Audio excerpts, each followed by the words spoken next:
Friends, if you're looking for real old school laughs, you're in for a treat because we've got them right here.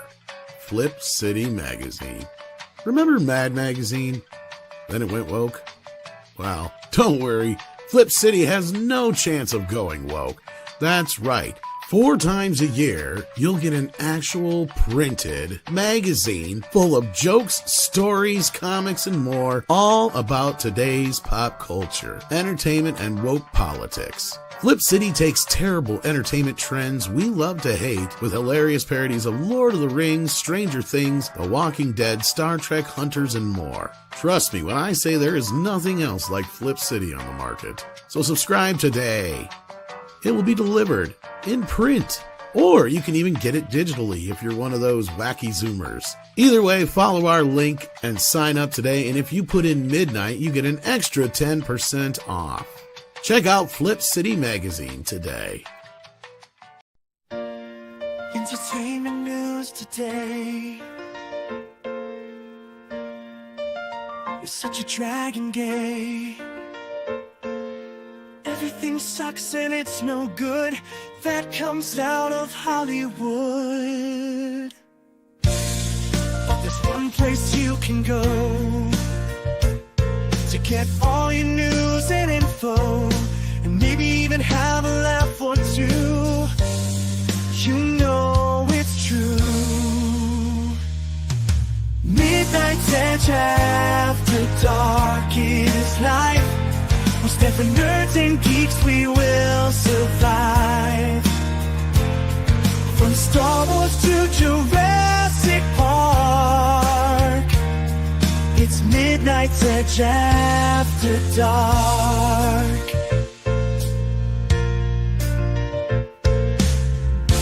All those bombs and flops, but MEAD never stops. We will keep going through the night as we keep up the culture fight. Midnight's Edge after dark is life. We stand for nerds and geeks, we will survive. From Star Wars to Jurassic Park, it's Midnight's Edge after dark.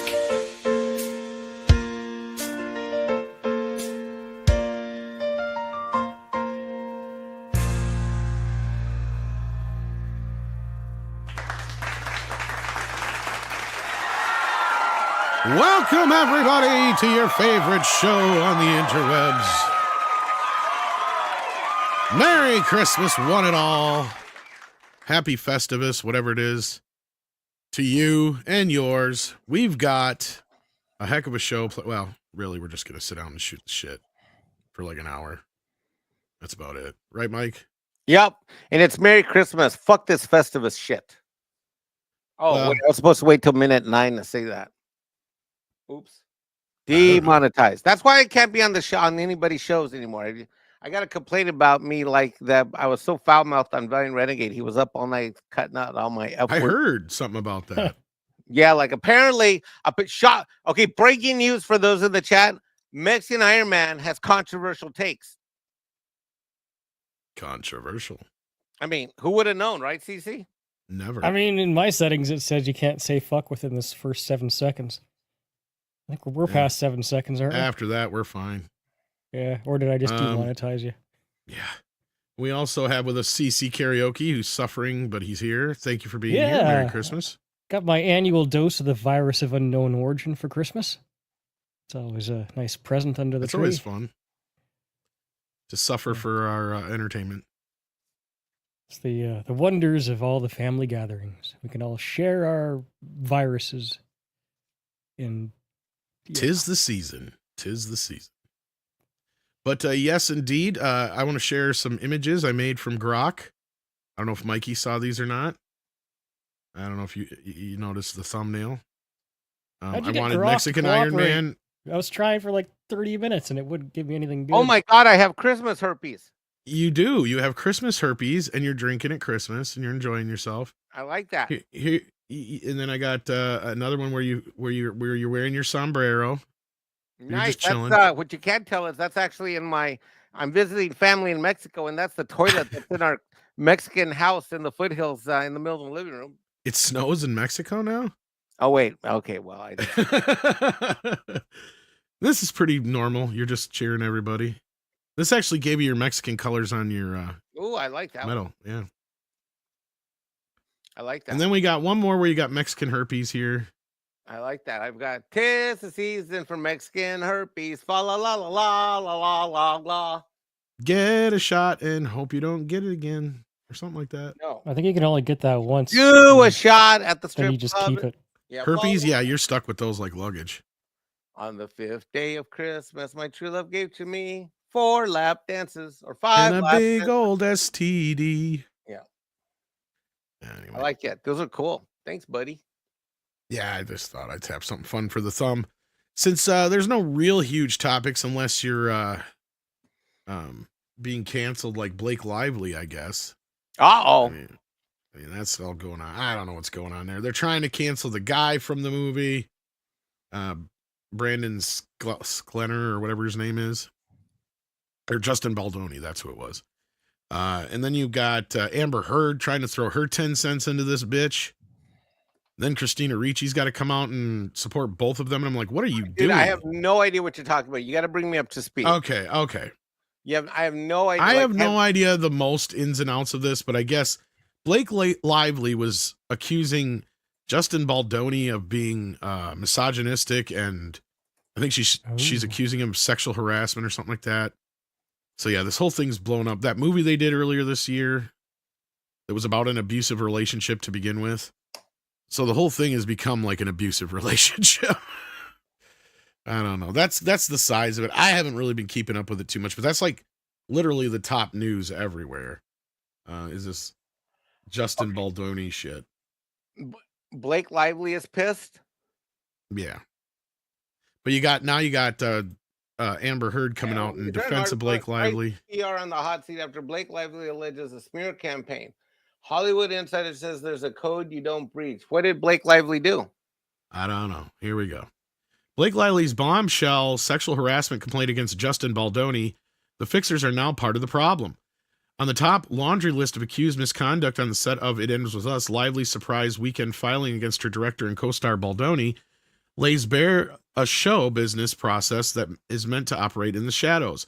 The hiring of expensive crisis communications experts to sway opinion and uplift clients. Attorneys for Lively obtained numerous text messages between Baldoni's personal rep, Jennifer Abel, and the crisis team he retained this summer, led by Melissa Nathan. Jesus Christ, I can't even read today. Documents and texts said that Baldoni did so to prepare for a scenario where Lively would come forward with accusations from the set, as well as a narrative that key cast members were distancing themselves from Baldoni during the promotion of Sony Pictures' release. The exchange revealed candid or cringeworthy, as one competing crisis expert told Variety. Efforts to counter Lively by enlisting friendly journalists and allegedly hiring a digital whiz to fabricate and amplify unflattering content about her. Baldoni's attorney, Brian Friedman, blasted the claims, and supporting documents like text messages and a multi-page strategy as cherry-picked to build a narrative that forges crucial context and, in what would be important for Baldoni in this case, inaction in coming after Lively. While the complaint is under investigation by Friedman, the attorney said he is confident the full picture will reveal nothing untoward happened when it comes to Lively and Baldoni's team, and that reputation management is commonly referred to in digital lives of celebrities is routine for countless public personalities. This weekend, Abel addressed the Lively complaint in a private Facebook group for PR and marketing professionals. The post, verified by Variety, said that text documents obtained did not intend to smear the actress. No negative press was ever facilitated, no social combat plan, although we were prepared for it, as it's our job to be ready for any scenario, but we didn't have to implement anything, because the internet was doing it for us, Abel wrote. In a statement, Friedman added that Nathan operated as any other crisis management firm would when hired by a client, experiencing threats by two extremely powerful people with unlimited resources, referring to Lively and her husband, Ryan Reynolds. Standard scenario planning TAGPR drafted proved unnecessary as audience found Lively's own actions, interviews, and marketing during the promotional tour distasteful and responded organically, to which the media themselves picked up on. Some power players were dismayed by the tough tactics being floated by Abel and Nathan's to smear Lively. Nathan pitched a 4-month battle plan with a $175,000 price tag to start threads of theories on platforms like Reddit and TikTok in Baldoni's favor, and to create social fan engagement to go back and forth with any negative accounts, helping to change narrative to stay on track. Lively complaint said. There was also of Jed Wallace, operator of a firm called Street Relations. One source described him as a Ray Donovan type fixer employed by powerful people. Friedman, who knows Wallace well, said, so basically you got two rich people fighting over shit. Well, what are they fighting over? This movie didn't make jack shit for money. Actually did okay. What are we suing for exactly? Where's Amber Heard sexual harassment. Yeah, well, like, anyway, how much money is she really suing for? Let me see here. Does it say that? No, it doesn't. Not that I can see. This is just more or less the breakdown of that part. But then Amber Heard come out publicly in support of Blake Lively. And yeah, I don't think that helped her campaign at all. Now, isn't this the chick that's married to Ryan Reynolds? Yes. And Reynolds is being accused in this too of strong arming and stuff like that, basically. It's become a big mess. And I haven't really been following it close enough to really give a huge... Well, I didn't see the movie, so what are we saying here? That he's pissed off that this dude in the movie banged his wife? I mean, what are we upset about here? No, I guess there was some issues behind the scenes, disagreements, arguments. She's claiming there was sexual harassment on his behalf. He's the director. They're trying to paint this Me Too kind of like scenario around this whole thing. So he hugged her? I don't even think that is the case, honestly. I think it was more so sexist, probably comments more than anything. Well, the whole thing is the movie itself is about an abusive relationship. Yeah, I remember. That's another thing. Yeah. And it actually did fairly well at the box office. But that being said, and that's the thing, is there's sequels to this book too. That's the whole thing. So like that's been a big bunch of talk, is are they going to be able to work on the sequel together? Well, clearly the answer is no. And it's like, well, who has more control over this? And yeah, so there was a tug of war behind the scenes between Lively and the director. And so those are the two who are basically arguing with each other. I mean, here's another perspective on it. It's like, was he doing this behind closed doors, or was he doing this on set? Like he's trying to get her to act. I don't know. You know. I mean, stepping back and taking a grand view at, and this is just my personal grand view of what the ladies on Toxic Femme have talked, what I've gathered. It almost feels like Blake Lively tried taking control of this production, and it didn't quite work out the way she wanted. So now she's trying to get rid of the director / lead actor. Well, I can't take anything that this chick says seriously, because she and Ryan Reynolds back after the Me Too Summer of Love crap apologized for using a place called Boone Hall Plantation. So these two liberal leftist fuckheads can kiss my ass. I've heard plenty of stories about Reynolds. Yes, I like him as an actor, but I mean, and he's actually, I don't know if you guys have noticed this, but he's in the background been kind of doing this cleanup campaign. He even apologized, I guess, to what's his face, the comedian guy from the first two Deadpools, who wasn't in the third one. His buddy from the bar, I just forgot his name. The guy who says, your face looks like a topical graph just fucked Freddy Krueger angrily. That guy. Shit, I can't think of his name. But remember, he was talking bad about Ryan Reynolds, and I guess him and Ryan made up behind the scenes. So, yeah, I don't know. TJ Miller, that's who it was. Thank you, Corey Lynn Rogue. So, yeah, I don't know. It sounds like Reynolds has kind of been on this cleanup campaign behind the scenes. She's been full bore going against him. He was like hinting at things earlier and preparing behind the scenes, it sounds like, for this very scenario. So you got basically two PR campaigns accusing each other of running smear campaigns. It's turned into a big PR mess, basically, is what it's... Oh, so it's like YouTube and Comicsgate. Got it. Gotcha. Yeah. Honestly, you're not far off there. It's a lot like that. Yeah. Got it. Two sides to the story, and who knows which one's real. at this point. Well, except I know which one's real, but okay. Well, and that's just it. More. I don't know jack shit about this Justin Baldoni guy, but I've heard enough shit about Blake Lively and Ryan Reynolds. Like I said, I heard Ryan Reynolds, someone who knows somebody that knows him, says that he's a passive aggressive asshole, but he fakes being a nice guy. Is that true? And that's where I'm saying is it feels like he's kind of running. You hear that? Have you heard that? Similar shit, yeah. Or he's a real prick. Yeah, he's even behind the scenes, but he's like acts like Mr. Nice Guy. Yeah, basically. And I mean, you got to remember, this guy's been a child actor his whole life, so he's pretty much gotten his way pretty much his whole life, probably. So maybe he's the more silent white guy, white dude, Rachel Zegler, but we just don't know it. He knows how to handle PR for the most part. He's like the antimatter Rachel Zegler. He's like the Star Trek inverted universe Rachel Zegler. I mean, is he talented? Yes. Is he funny? Yes. Can he make decent films? Yes. But I've heard he's a lot like Chevy Chase. So there you go. Ugh. AF Watcher 88 sends in $1.99. Thank you for the donation tonight. We appreciate that. It says best Christmas films: Batman Returns, Joya Noel, and Carrot Tracy. Carrot Tracy. What's Carrot Tracy? Dick Tracy. I don't think that's Dick Tracy. Is it? Is Dick Tracy a Christmas film? Does that one take place over Christmas? I don't remember if it does or not. No, Orange. Maybe it does. Tripping Orc gifted 5 memberships, though. Thank you for that. And he says, Merry Christmas. Well, Merry Christmas to you, Tripping Orc, with 5 Tripping Orc, when you come over for the holidays, do not trip and fall. You might get some of my Mexican Christmas herpes. Thank you. They are kind of green. Joe Pat 87 sends in $4.99 and says, apparently, I heard LG will stop making Blu-ray players. Does this mean we'll officially lose our ability to actually own movies? No, they're the only ones so far. Well, they're not the only ones, but they're the latest ones, I should say, to decide to stop manufacturing. But as far as I know, Panasonic and Sony are still doing it. I'm sure you'll get some lower level companies start picking up on this stuff. Bro, I've burned through 2 or 3 LG Blu-ray players. LG is not the best Blu-ray players. Dude, they're awful. In the same time that I've had the same fucking badass Sony. I have a Sony room, but in my other room, I burned through 2 or 3 of those in the last 5-6 years. Yeah, I mean, I have 2 LGs. I don't use them as much. My one's a region free player. My other one's hooked up to my other TV. But I bet you if I used it more often, I don't know how. Because my buddy, actually, it's really ironic that this happened because he was just complaining about his LG taking a shit on him. And so he's been looking for a new player. And I told him, I'm like, good luck.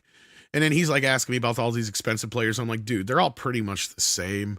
I mean, I really don't know what you're paying that much extra for. Because, I mean, a digital file is a digital file when it's all said and done. So, I mean, as long as it's transferring the info and the sound the way you need it, then what's the difference? Yeah. Hey, we got Gary in the house. Hey, Gary, I'll send you the link if you're not busy.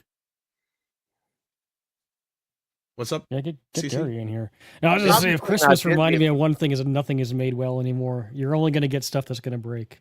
Unless you bought it 20, 30 years ago. It's part of the collapse of civilization. It's like airplanes. They used to a lot like my dating room. They used to feed you like hot meals for free. They used to have utensils. It's like, companies are just scaling back the quality to compensate for the, they used to actually increasing financial difficulties. So nowadays, you're not going to get anything. Just get something, and then when it breaks, get another thing. That's all you can really do anymore. Yeah. So yeah, no pressure, Gary. But if you're not doing anything, I sent you the link, and feel free to join us. But yeah, thank you so much, guys. And I see some of our regulars in the audience tonight, and some of our guys who haven't showed up in a while. I see like Keith Howard, who I haven't seen in a bit. How you doing? But we got like D-Bud, Merry Christmas, Mecca J, Daryl Brewer, all the regulars. Thank you for being here. Goddess of Whims here, of course. Appreciate that. We got, let's see, we got Corley and Rogue, as we said already before. Thank you for being here, guys. Dean Krantz is here. Merry Christmas, guys. We got MC here. Indy Phantom is here. Lombardi's here. How you doing? Welcome, everybody, again to the show, and Merry Christmas. Yeah, we don't really have any real game plan. There was a couple of goofy stories we could talk about. But being Christmas, that's why we're kind of started talking about the whole Blake Lively thing. Well, hey, Action Com, how you doing, buddy? I see we got a few other people saying Merry Christmas. Hey, how you doing? Merry Christmas, and thank you for that. I want to thank especially all the guys who sent in earlier on Mead Radio, including Mike. Thank you for that. And I got to thank Scott Hughes, Sean Estep, and Kenny Long for sending me a package for Christmas. Thank you so much each. of you. I appreciate that. So thank you for that. Yeah. So what are your guys' plans for the holidays, Mike? Is your kid around, or what do you got up going on? No, he's up in Connecticut along with his mom. My mom is down here with me. We are going to Mass in about an hour and change from now. We're going to a 10 o'clock Mass, but we got to get there by like 9:15 because it fills up. And then tomorrow we're chilling out, having a couple people over, and I'm cooking my first mega roast, beef roast. Really? So you're making roast beef? Well, yeah, roast beast. Mongo. It's huge. It's like this high. That it's massively huge. Because I just didn't learn anything from Thanksgiving when I bought a 28-pound turkey that took us like we just finished it last week. Wow. Yeah, like it was 28 pounds and like 3 people. I don't know what I was thinking, but Mexican Iron Man. Unbelievably, Mexican Iron Man does not always think things through. I know, shocking. I know. Yeah, that happens. It's shocking. Leftovers, nothing wrong with them as long as you don't make yourself sick again. Oh, yeah. Yeah, don't go digging for that mystery beef. Speaking of sick, though, how you doing, CC? What you got planned for holiday? Other than catching everyone's diseases, just I'm the designated driver tomorrow, so that's going to be fun. I have to sit through the whole day completely sober. But hey, I am very thankful to have family around for Christmas. I don't take that for granted. Yeah. But I'm also I reserve the right to be like, oh, fuck. Yeah, I don't have any real big plans. We've already done my mom and dad's side of the family already the last couple of weeks here, so my mom usually ends up working on Christmas anyway, so which is the case again. So I don't know. They stopped by today, talk for a bit, but I don't know. Maybe I'll go crash the house tomorrow and see what's going on. Depends on if Andre sends me any work. We will have the morning show tomorrow, guys. I don't know how. If it'll be much different than this, but I'm sure we'll talk about a few things. I got something to talk about. Sure. In the wake of the James Gunn teaser trailer that we reviewed on this channel on Thursday. Bro, the last 3 days. Now, I know you guys don't have this, so you're not going to get an appreciation of this properly because I have an appreciation that most of y'all won't have, which is that I still have landline TV, right? I still have cable TV. What the? Okay, I've got cable TV. Why? And I've got YouTube. Cable? Yeah. Cable. Yeah, you know what it is? Remember the cables.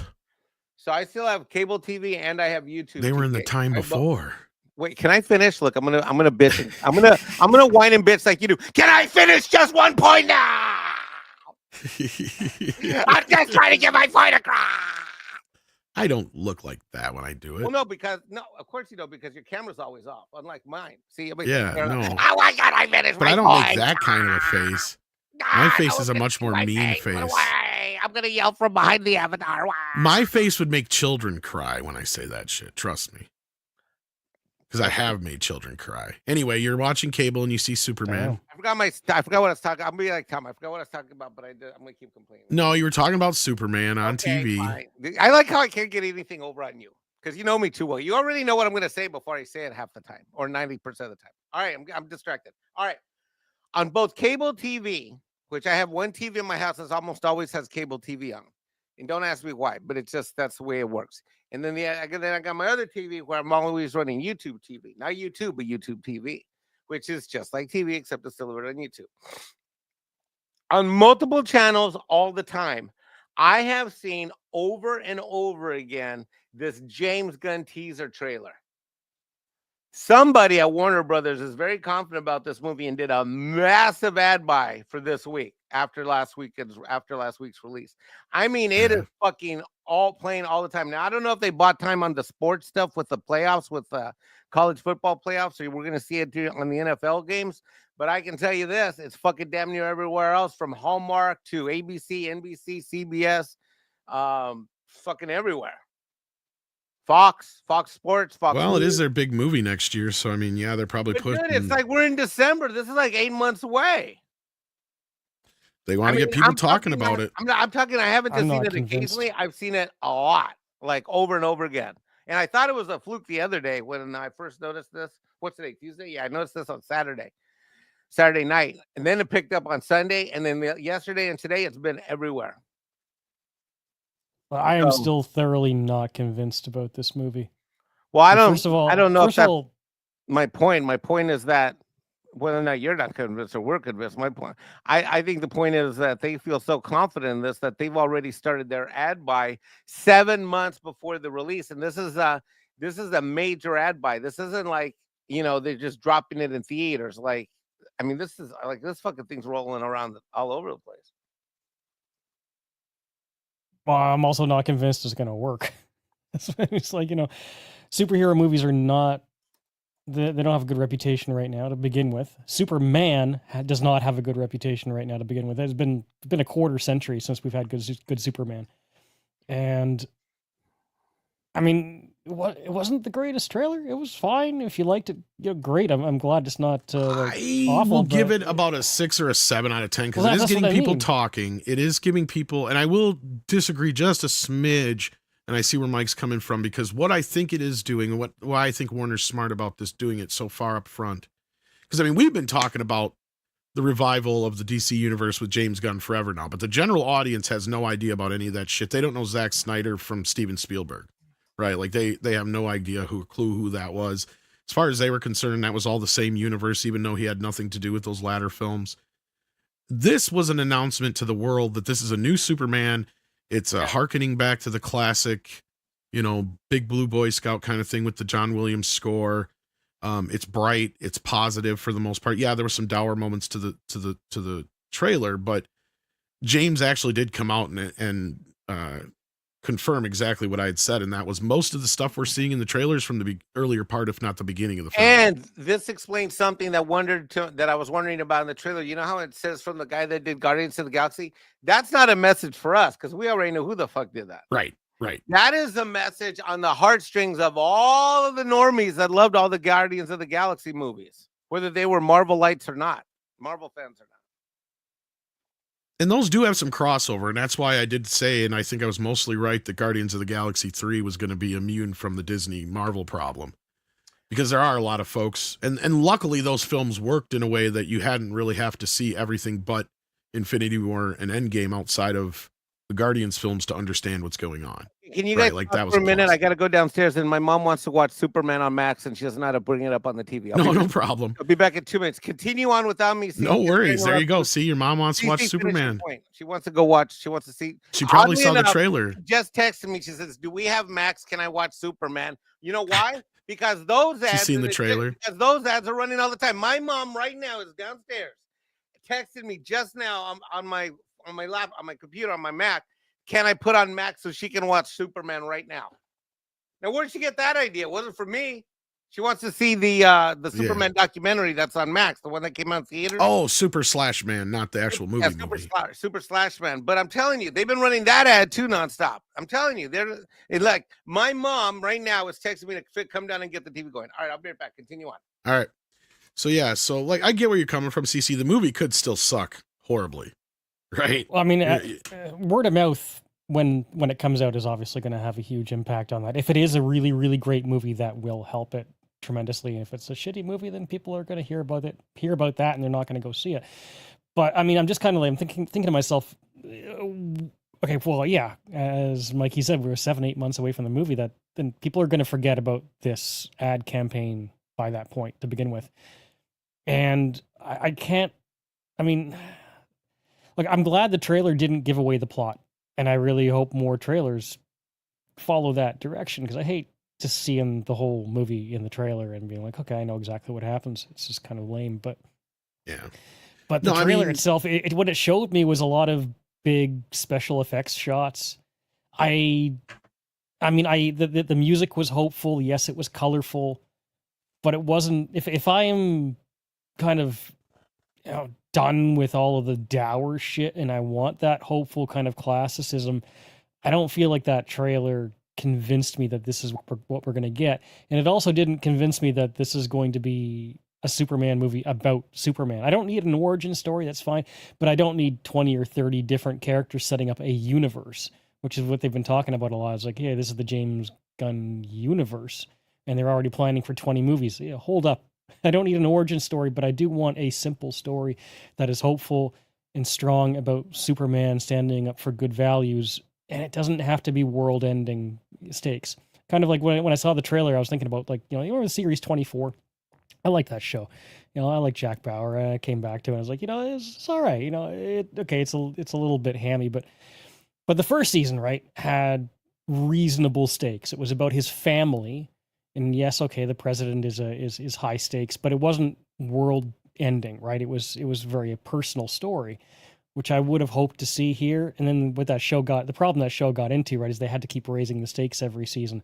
So suddenly it was about consequences that would kill millions of people, and then tens of millions, hundreds of millions, and it was earth ending, and it was like they kept having to just get absolutely stupid with it. And to a certain degree, yeah, with superhero films, I'm okay with that, right? But I need this to be a bit grounded too. And we were talking about that on a previous show, right? So where superhero movies, like with the first Iron Man, it was a very grounded film, right? I mean, they introduce us to Tony Stark and introduce us to him as a human being on a smaller scale, right? Especially, it was a really, really fantastic opening sequence with him in that vehicle, right? Because it tells us everything about his character in that moment and how he reacts in that situation personally. And I've been watching Penguin, which is one thing I love about Penguin, the way it handles its characters on a personal level, right? But then we started getting into higher stakes and bigger kind of crazy shit that asks more of a suspension of disbelief.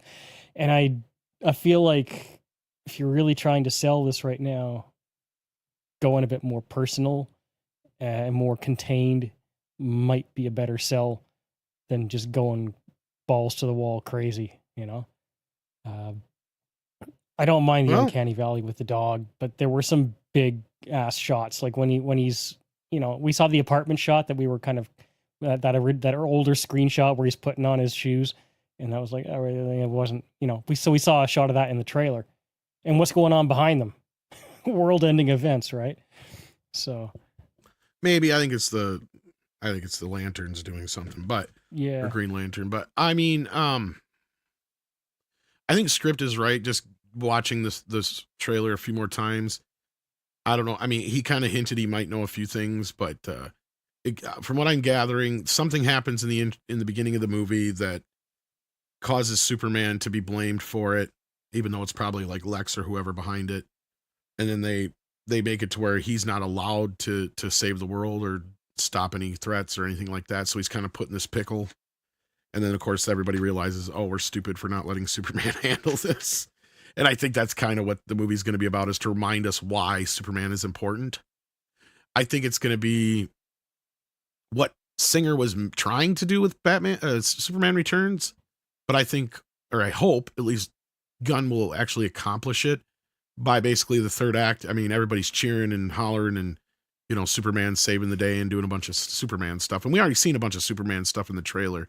And I don't disagree with you. Like, the trailer felt a little lackluster to me in comparison to what I was expecting. But then again, it's like, is it because of my expectations, or is it because the trailer is just not that good? But then again, I'm curious what we'll see. I have a feeling we'll get a Super Bowl trailer, and I wonder if that'll be the fun one. And I think we'll see a lot more of this is going to be a fun movie.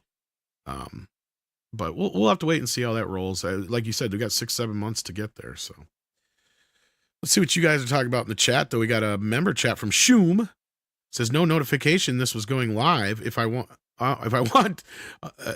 already stalking Mexican Iron Man on El Perro's behalf, I would know about this stream. Well, it was kind of set up at the last minute. That might be why. Are you back, Mikey, or are you still gone? I'll have to hold on to that one because Mikey stepped away. I'll have to bring that back up when he gets here. Yeah, so technically, I guess Superman could get grounded.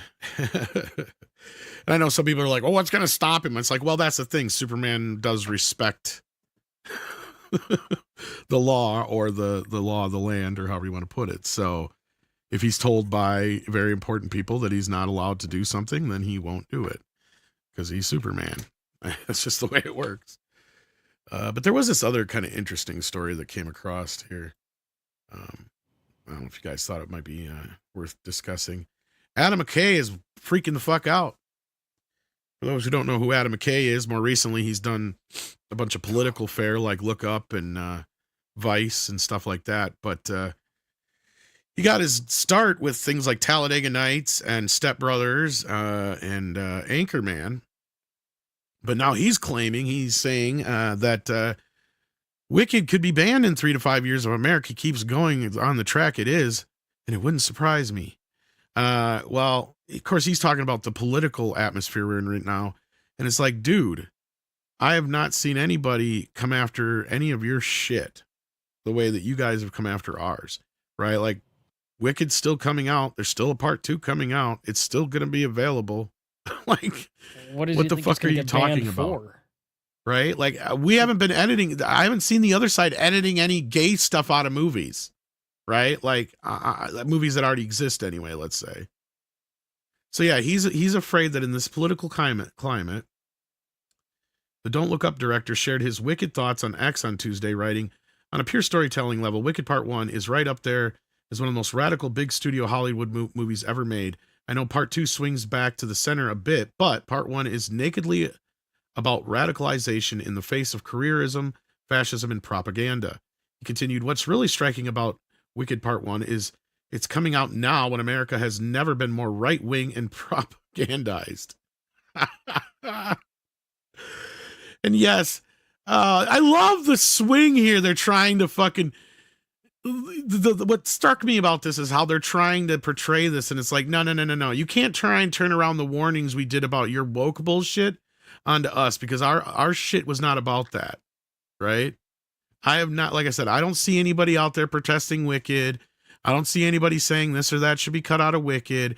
I don't see anybody on the right saying shit about Wicked, because guess what? They don't give a fuck. That's what. I mean, yeah, for the most part. I mean, that was the whole. I mean, I want to take a little care around politics, right? But I mean, I don't think my views have really. I mean, I've grown and changed as a person over the years, sure, but I haven't really like radically changed, and yet I'm in a very, very different part of the spectrum than I used to be. I don't think I've moved much. If anything, like we've pointed out, it's the left that left most people, right? I mean, you're Canadian, Yeah. but I mean, still on the left side of politics. I mean, most people, I've always said, are kind of more in the middle anyway. Yeah, sure, you have your extreme rights and your extreme lefts, but most of America and most of the world, for that, is kind of like a purple color in the middle.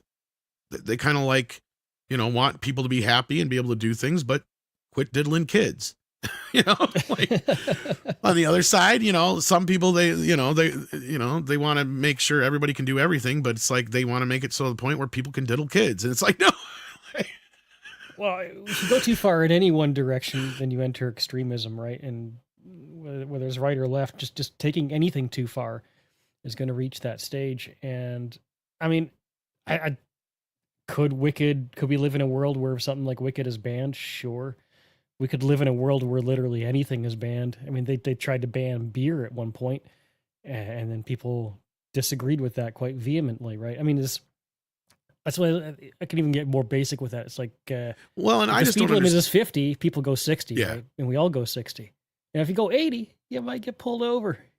Well, you're likely going to get pulled over, yeah. Yeah. But yeah, and if you're keeping within the lane with everybody else, even if it is a little bit outside the lane, then yeah, most people are kind of going to let it go. I get your point exactly. Yeah, and you're right. That's the way most people are. Yeah. That's the delicate balance, right? It's like, don't be the fastest person on the road. But then if everybody's Right. going 80 in the 50, somebody's got to step back and also be like, okay, dude, we're taking this a little too far, all of us. So you don't want to just follow the herd, right? But if you're not the fastest car in the road, you're probably not going to get pulled over. So that's usually, when I'm driving, I'm like, let somebody speed on ahead of me so that they can check for the speed traps first, and then I can go faster behind them. Right. Or like in Wisconsin where we have deer shields, as we call them. But shit. yeah. Yeah, no, I totally agree. And I mean, I'm one of those people among many voices in our community who has always warned that we can't go too far too fast, or it's going to swing back so hard in the other direction. We're not going to know what to do with ourselves. And honestly, I don't even know how somebody like McKay, who's been alive as long as he has, can even say shit like this. Somebody who most likely lived through a few years of Nixon, if not is aware of what what it was like to be under Nixon from people talking to Reagan, to Bush, my point is of the right years we've had in America, at no time was any of this shit happening. And if anything, you could argue that they were some of the more progressive times, because during Nixon era, that's when a lot of the gay rights and stuff were starting to come out. The civil rights were ending and kind of becoming more of a, I hate to use the term passe, but I mean, it was just in the past. Right. And now here we are in the 80s and 90s, where we even literally have terms like gay 80s and gay 90s. Right. Like, I mean, so an idiot like McKay trying to say that there's any chance in a world that, we have to go into an uber like Yahtzee kind of regime situation for anything like that to happen. But I don't think he understands, and this is my point, of how close we came to that here in the last 8 years. Because we literally had warning labels on movies. We literally had things being cut out of movies. And I had a lot of people going, well, it's just let them have the warning labels. It's fine. It's like, no. I warned y'all. The next step was editing, which is exactly where we were. And then what's after editing? Well, then they turn it into contraband. And then it's illegal to have it, period. Right? So then you have your big burning situation where they have the big book, the old book burnings or the album burnings, right? I was like, we're that close to the fucking point where they're going to start making us burn our Rambo movies and shit. Right? Like, we were almost that close. Well, they were talking but McKay about is trying Dr. to paint Seuss it the other way ago. around, right? Sorry, Cece, what were you saying? I was saying they were talking about burning Dr. Seuss a few months ago. I was talking to my parents about this at dinner the other night. It's like, we almost have to shed the old school concept of right and left and whatever they're called, and look at things based on how people are acting now. What their actual positions are now, because your recently newly elected leader is not actually Republican. He just ran under that party, right? No, he's more of a celebrity like Reagan was, basically. Yeah. Yeah. So I mean, if anything, he's an independent. Now, whether you like or dislike his views, I'm just saying, you can say that about anybody. You can say that about the far left and the far right and the center. The definitions are not really what they were 30 years ago. They're completely different. Like, the parties are just not who they were across the board, right? Unless you're talking about like the old guard who's been in there for 50 years. And then they are what they are. But and Mass Gray brings up a good point here, but I do have an answer for this. But what about explicit content stickers on music? Yes, well, Mass Gray, what that was about was kind of like there was no real regulation in the music industry. Like, you didn't have ratings on albums. Right? Movies have ratings. Games have ratings. The only things that don't really have ratings are books otherwise, which probably should or could. But I mean, they're already kind of not rated, but categorized. Like, you have young adult, you have romance, you have horror, you have whatever, so like, I mean, there's that aspect of it.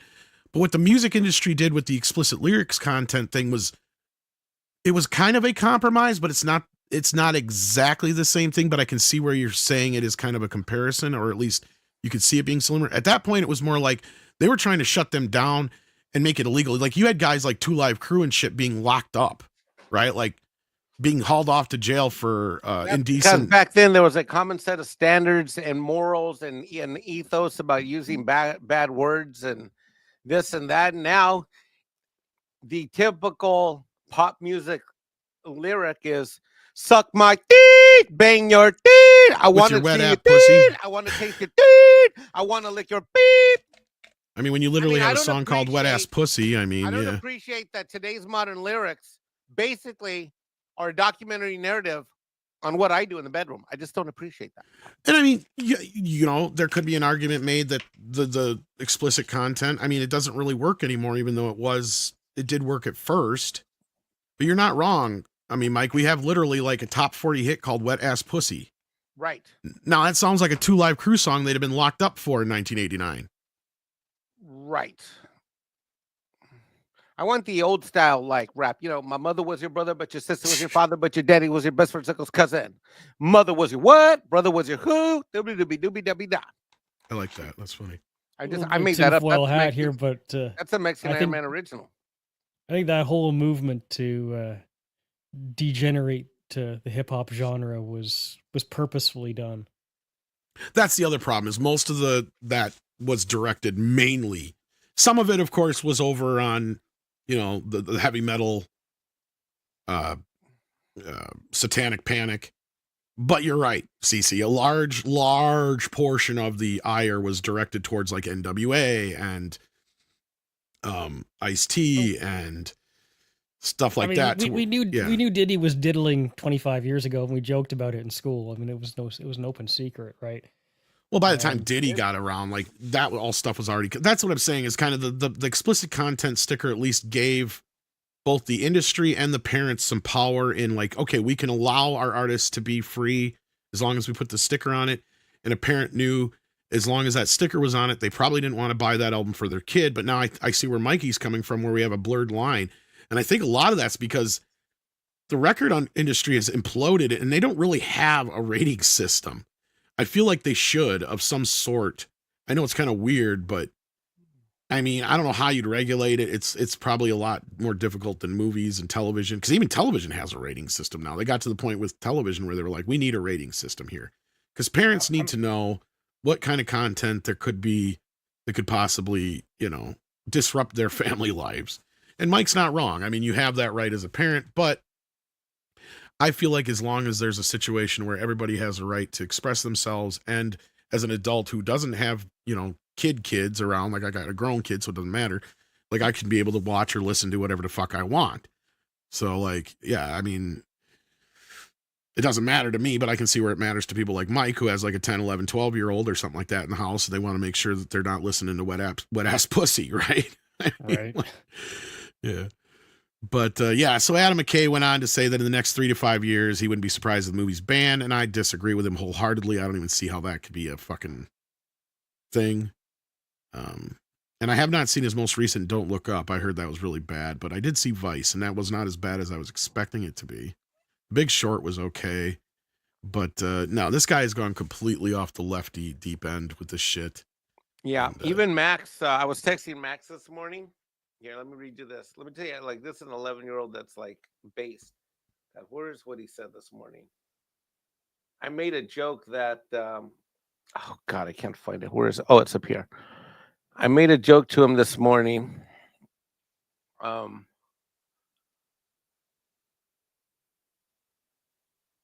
That I had to text him from my backup phone because my regular iPhone got wet and it didn't work, so I had to go to the T-Mobile store. I said, Max, I'm texting you from my backup phone to protect us from the zombie apocalypse and alien invasion. And I said, no, we already defeated the liberal Democrats back in November. His response was, without a beat, Mr. Beat, but some still haven't melted down. So like, this is an 11-year-old kid that's aware of the liberal meltdown. That's nuts to me. We talk about the pendulum swinging, and I think one of the big problems we've had in the last, say, well, really since 2012, but maybe since 2000 or even before that, is the over-regulation and homogenization of everything. We talk about it in music, but it's in film too, right? You don't have that creativity anymore when everything is just under a hierarchy of corporate structure. Yeah. Especially with AI. You know, if AI is handling everything kind of just, I mean, if you tune into Rick Beato, I'll use the music example. It's like all music in the last like 15, 20 years is mastered with the same tools. And even independent artists, you know, look, they can't afford, you know, they can afford what they can afford, right? So they go in, they get this, they all go into Pro Tools. Everybody buys the same mastering, you know, tools for, you know, 10 or 20 bucks off of whatever, you know, 100 bucks, whatever. And everybody's processing everything with the same kind of preset. It's all lazy because you click a button and it does it all for you, right? It renders everything for you, whether that's film or music. So you don't have to do it by hand anymore. And I've seen it in the karaoke community with karaoke channels. And I'm not trying to shit on, you know, my fellow channels, but a lot of people They do not do their tracks by hand anymore. They just let the computer they click a button and they do it in 5 minutes instead of taking 2 hours. And I get it, but we've become so lazy about it. That's why everything sucks, because it's all just passed through the machine with the click of a button. And maybe I'm glass half full about this, but I'm confident when you talk about the pendulum shifting, you get a generation that sees this shit. Somebody's going to decide to put in effort. Again, now I know effort is a tough sell, but I do think we're going to get that movement of people who actually bother to fucking do things by hand again and get the results that handcrafting something actually creates. Now, Davina brings up a good point here, and you're not wrong. I have been working on a lot of stuff and using AI for my music. But at least what I feel is different than what other people are doing, instead of just like being lazy. I don't have access to an orchestra or a bunch of bands, or like what CC was saying, a really good studio and singers and all that stuff. So I utilize it that way. I mean, I kind of go into it knowing exactly kind of what I want out of it. And my problem is I spend almost as much time as it probably would to record a lot of that stuff had I had access to it, just getting it to sound like I want it to. Like, I mean, I spent so much time on that Nosferatu music, just getting it to the way I wanted it to be. But I brought this up here because this is always a good memory of Dee Snider taking on Tipper Gore. Billion times, like a bad kid bringing his homework to school. Have seen this before. I open it up and I'm flattening it out on the table, really deliberate. And they're going, "Oh man, this is a lamb being brought to the slaughter." And I start reading. Since I seem to be the only person addressing this committee today who has been a direct target of accusations from the presumably responsible PMRC, I would like to use this occasion to speak on a more personal note and show just how unfair the whole concept of lyrical interpretation and judgment can be, and how many times this can amount to little more than character assassination. And I am just tearing apart everything that they've accused me of, disproving beyond a shadow of a doubt that everything they've accused me of has been wrong, false, and they are scrambling. They were saying that Under the Blade was about sadomasochism and bondage. It was about my guitar player's throat operation. It's not really a wild leap of the imagination to jump to the conclusion that that's about something other than surgery or hospitals, neither of which are mentioned in the song. No, it's not a wild jump, and I think what I said in one part was that songs allow a person to put their own imagination, experiences, and dreams into the lyrics. People can interpret it many ways. Ms. Gore was looking for sadomasochism and bondage, and she found it. Someone looking for surgical references would have found it as well. Yeah. I said, I can't help that Tipper Gore's got a dirty mind, and Al Gore just, oh my God, he really jumped over the table. They were saying, we're not going to take it. It should be on the Filthy 15 for violence, and it was no more violent than the Declaration of Independence. The PMRC rated songs according to violence. One of the horrible versions of it. I was trying to find the actual thing where he actually says, basically like, maybe if your wife is finding that in my lyrics, maybe that says more about your wife than my lyrics or something like that. And that kind of shut him up real quick. But yeah, Tipper loved those BDSM lyrics. That's right. Tipper with no day. Hey, Six is in the house. Hey, Six. How you doing? Merry Christmas. Let me see what you sent here. Yeah, it was probably a pooper sticker, but it's little Christmas trees. Thank you for that. Or some evergreen trees anyway. Close enough. But thank you for that, Six. We appreciate it. And Merry Christmas. Shum has been here for 40 months, and he said this for you, Mikey. No notification that this was going live. If I want already stalking and Mexican Iron Man on El Perro's behalf, I wouldn't know about the stream. Okay, well, oh darn. I think he meant wasn't already stalking. Oh, but yeah. Damn it. SFX F314 a Sabertooth Raptor says, Merry Christmas all. Nice hat, Mexican Iron Man. Yes. Thank you. Look. It's a sexy Santa hat. Look, now I have 3 balls on me. Get it? You know the difference between snowmen and snow ladies, right? What? Snowballs. Ba-boom, bam. Dave Bob has been a member for 20. I say Dave Bob. Sorry. Dave Bob has been a member for 29 months. Thank you, sir. Appreciate it. And thank you all for being here. We appreciate that. And I think we're going to be wrapping this up soon because I got to get ready to go see Nosferatu That's pretty And I'm exciting. sure Are you excited about that? I am. I'm a bit nervous because I'm hoping it's good. I've been hearing so many good things about it. It's being hyped up, but I was a little concerned. I noticed that nobody's really going to see it, at least tonight anyway. I'm like, me and one other person had bought a ticket so far.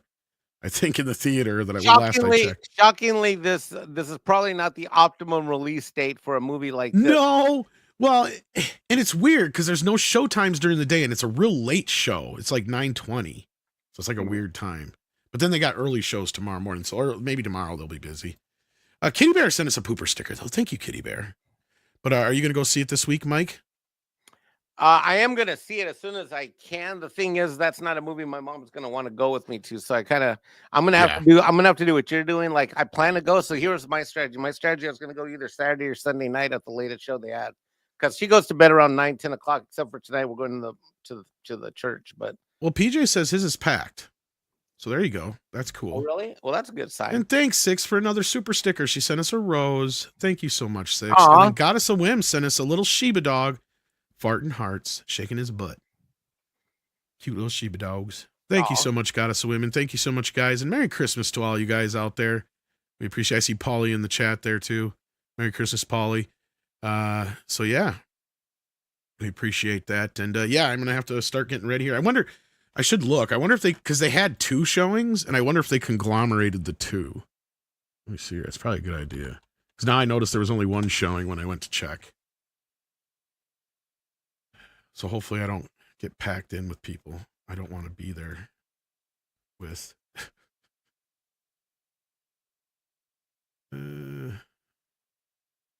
Oh boy, this is a lot more full now. Uh-oh. But I think nobody is sitting next to me thus far. I wonder if I should buy my seat next to me. You usually do that, don't you? Usually. All right, well, I'm going to check into that after the show. Oh my gosh, look at this. It's raining super stickers. Yay. 6 sent us a puppy. It's looks like a little yellow lab, kind of Scottish dog, one of the two. But thank you for the little puppy. 6, just what I wanted for Christmas. I need another dog. And Kitty Bear sent us in. I feel like with every super sticker, I should be removing one. I feel like with every sticker, I should be removing one piece of clothes. Until there's nothing left but the Santa hat? No, that's how I'm feeling. And then, yes, Kitty Bear sent us another pooper sticker, and 6 sent us a little black kitty, which just looks like my little black kitty who's getting into boxes everywhere and knocking shit over today. G-Dog sent us in a thumbs up. Hit that thumbs up if you haven't already, just like he did. Thank you so very much, G-Dog. And then we've got one more from Lost for Words, who's been here for 34 months, and another one from Kitty Bear. Thank you so much, Kitty Bear, for another pooper sticker. And then 6 sends us a very suggestive mouth guy with his mouth open. Don't eat the poop. Yeah, he's either giving an like he's scared face, or yeah, I'll just leave that one alone. Lost for Words sends in another thumbs up. Hit that thumbs up, guys, if you haven't already. And thank you for the £1.99 Lost for Words. And, I love pie. And Goddess of Whim has sent us in some pie. Thank you so very much, Goddess of Whim. I haven't had any Christmas pie yet. I could use some Christmas pie. No, you could not. What? Well, I did get some candy sent to me. 6 sent us in a microphone as well. Thank you, 6. So the way you translate what you're seeing from 6 is 6 has her mouth open, hungry, thirsty for me, waiting to show up and sing her song. It's kind of suggestive. I'm trying to figure it out. If the microphone means something else. I could watch 6 eat that microphone. Maybe she wants to sing into somebody's penis. No. I volunteer the Mexican guy. Santa baby. And then she sent us a heart. Do you know that in some cultures they claim that the heart is actually not supposed to represent the heart? But do you know what it represents, Mike? Yeah, it represents lips. Close. Nose? My understanding is that it's supposed to be the shape that a lady's bum is when she's bent over. I can attest to that being correct.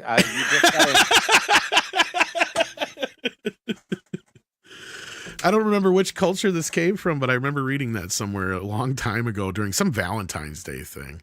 It's kind of weird. But thank you, Six, for the heart. And then ActionCom says with $2, peace on earth, goodwill towards men. And you get good deals at Goodwill as well. Oh. Yeah. And then Six says, Mikey knows me. The rose was for Mikey. The dog was for Sadie. Aw, the cat was for asshole. The shocked face was for Mikey stripping. How low can you go? Hello. How low can you go? How low can you go? You got caught. Merry Christmas, guys. We'll see you on the morning show if you make it. We appreciate all the support tonight. You guys have been amazing. The mic was for CC. That was for you, CC. So you got a mic. I still think she's trying to sing into somebody's penis.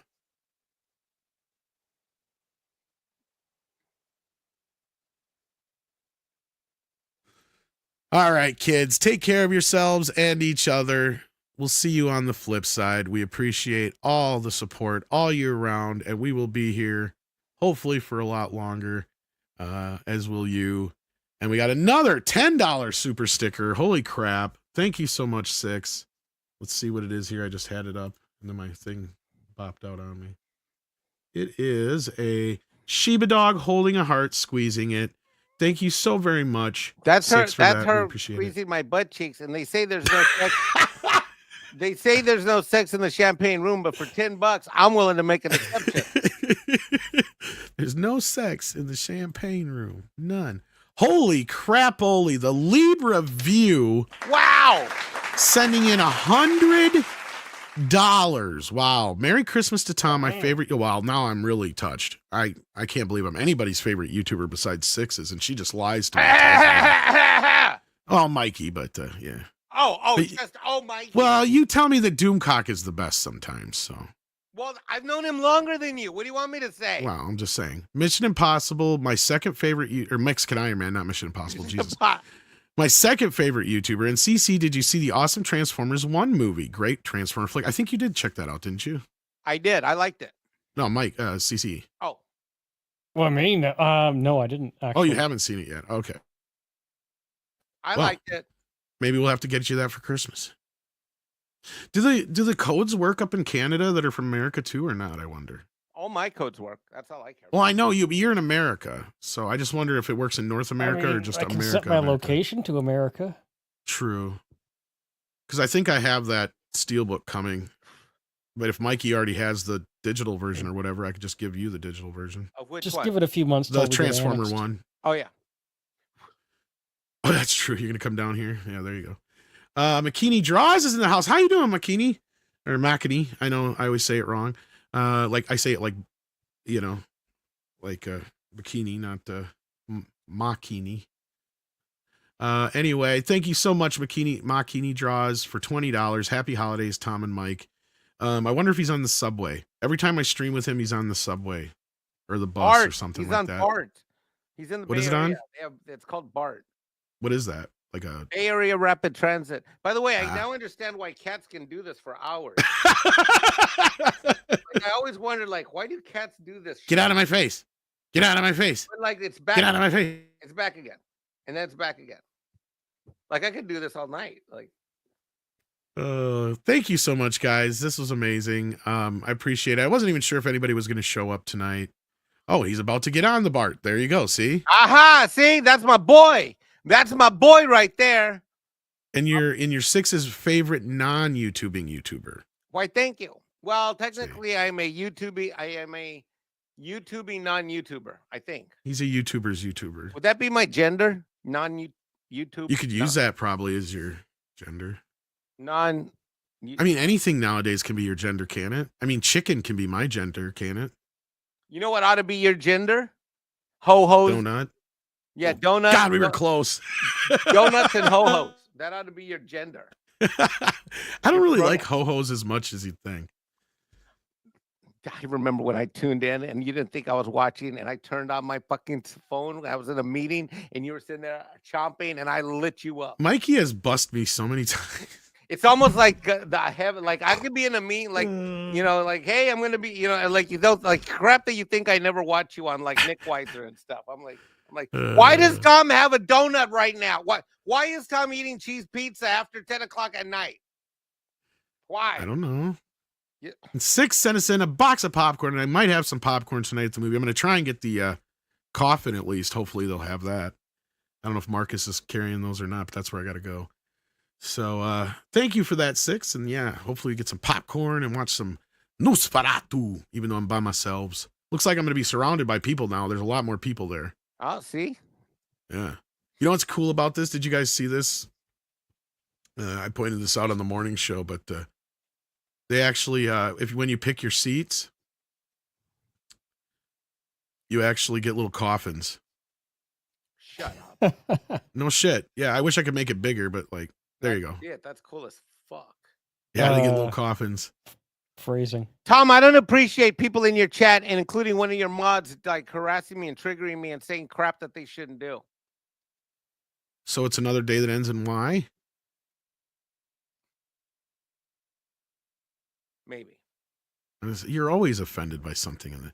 It's like, what day isn't you offended by something in the chat? This freaking Nicholas Horton guy and this freaking David Martin Berkeley guy. This guy? Guys. Yeah, that guy. How do I unwrench him?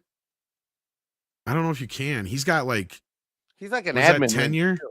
I was gonna say that's like tenure or whatever. Okay, so like he's like an admin wrench. He's like, oh God. You ain't gonna be able to do nothing. Him and 6, like they're untouchable. Well, 6 I wouldn't. 6 I would never touch online, only in person. Ha ha! Oh, I was waiting for that. And just remember, every time you hear a bell ring, an angel gets his wings. But when you hear this, a Mexican American gets his wings. There you go. Yeah. Or we find out that the results were negative. Oh, Lord. All right, kids. Merry Christmas, and we'll see you on the morning show. Wish me luck to see Nosferatu. Have fun, buddy. Maybe, I'm excited for you. Maybe I'll bop in after I'm done if I'm up to it. If not, I'll just talk about I it. will try. I can't see it tomorrow night. I'll try to see it so we can talk about it on Friday morning on the morning show. But well, Andre sadly can't see it till after the 1st, it sounds like. So shut up. No, unfortunately, everywhere he was at, it's either not opening until afterwards or whatever. So yeah, I guess it opens on like the 3rd where he's at right now. So yeah, we're one of the few places. I would definitely say by the 3rd. There's no way I'm gonna wait, and there's no way. No, yeah, that's what I'm saying. I was gonna go tomorrow after the show, but I saw the show bop up tonight, last minute here, just the other night. I'm like, fuck it, yeah. I'm gonna go tonight. Why not? Oh my gosh, Jim Watari. Holy for the moly! Popcorn bucket. Oh my gosh. Well, thank you, Jim Watari. I really hope they have it because yeah, that's definitely more than enough to get it. That's my boy Jim Watari. Who I thank you so much. Like 2 or 3 times in California, and I keep missing. Oh, so you actually met him? No, I said I was supposed to 2 or 3 times. Oh, you didn't. But I haven't. But Jim, I'm coming back to California. I just found out. So Jim, I guarantee you, if you had a vagina, he'd have met you. Oh, you know what? Wow, really? You know, Tom, I don't appreciate the insinuation that Mexican Iron Man is some kind of like online YouTube whore. Okay. All I got was excuses about jury duty. So. Yeah, I got jury duty. I'm a lawyer. It's close enough. I have receipts that I was in jury duty. Yeah, you say you're in jury duty. That means you're sleeping with somebody who's either A, on jury duty, or you're sleeping with a lawyer. Oh, that's God, now it's a pile on. You know what? One of these days, it was supposed to be my goal by the end of this year to get out to Mikey, but one of these days in the next, hopefully before summer, I want to get out there. I want to go come see you, at least when its climate is nice, when I can get away from the cold up here and come see you where it's nice. What is and you can teach me how to play golf. Is Mexican Iron Man, does he stuff online? Does he stuff what online? He does have a channel, but he doesn't do much. He posts a few videos from time to time. Dude, I was just looking at my YouTube analytics because they sent me an email. They're like, check out your analytics. It's like, no one's watched you have not released any videos and blah, blah, blah. I'm like, yeah, I know. I'm not a YouTuber. But I would, you know what? Maybe I want to come back. You know what? I think I'm going to buy this other ticket. So if somebody wants to be my date in Madison, let me know. Otherwise, I'll be sitting by myself. Smooth. Yeah. But yeah, check out Mikey's channel. He does post videos, especially when he gets gifts. When you guys send him gifts, he brings out. Yeah, there will be videos coming after tomorrow because I got a few gifts that showed up. Please, God, this Christmas, may this be the one Christmas where I open a box and there's not Alf crap in it. Please. I wanted to open up the Christmas gifts I got today, but here's the cute, adorable thing about my mother. She has had the few boxes in her possession now for about 2-3 days that she picked up from the post office box for me because she's closer. And so when they stopped by this afternoon, she was like, "Are you going to open these or whatever?" I'm like, you are more worried about what's in these boxes, I think, than anybody. So she really wanted to see what was in them. So that's why I didn't do a video opening thing. So I was just, so yeah, she just was real curious. She loves seeing you guys send me stuff. I think it's really kind of like, that's what it is I don't think she can kind of put 2 and 2 together of what I do exactly, if that makes sense. But when she sees you guys send me stuff and the stuff that you guys send me, I think that kind of starts to make sense to her. It makes it kind of real or whatever it is that I'm doing. Because like my parents just look at it, it's like, oh, Tommy's doing that Fugazi like radio YouTube thing. Oh, God. It's more like this. It's like, Tom, is little Tommy doing that internet dibbity dabbity do? Do you still make money off that crap? That's usually. And then it's like, if I have to ask for money, that's when they're usually like, aren't you supposed to be making money off your YouTubes? I don't understand why you haven't bought rental property in Hawaii. Don't you do one of them YouTubers? Yes. And then 6 sent me a sticker for an unboxing. Well, I'll tell you what, I'll grab one thing because this was crazy. Hang on one second.